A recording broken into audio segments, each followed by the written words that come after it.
السلام علیکم سامعین، 25 جمادی الاولیٰ کی تاریخ شروع ہو چکی ہے، 27 نومبر ہے۔ خبر کا عنوان ہے سپریم کورٹ جلد ہی 1991 میں پاس شدہ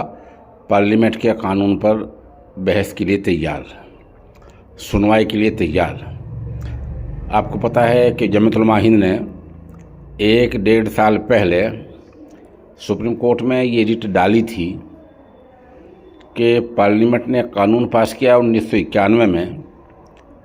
جس میں واضح طور سے کہا گیا ہے کہ 1947 میں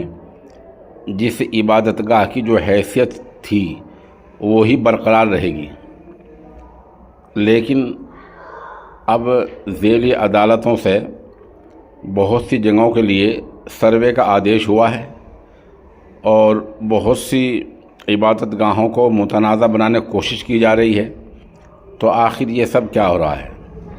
اسی معاملے کو لے کر 1 سال پہلے جمعیت علماء ہند کے صدر محترم حضرت مولانا سید ارشد مدنی اور ان کے رفقا نے وکیل کی معرفت اس مطلب کی رٹ سپریم کورٹ میں ڈالی تھی۔ 1 سال تک معاملہ چلتا رہا یوں ہی۔ 2 دن پہلے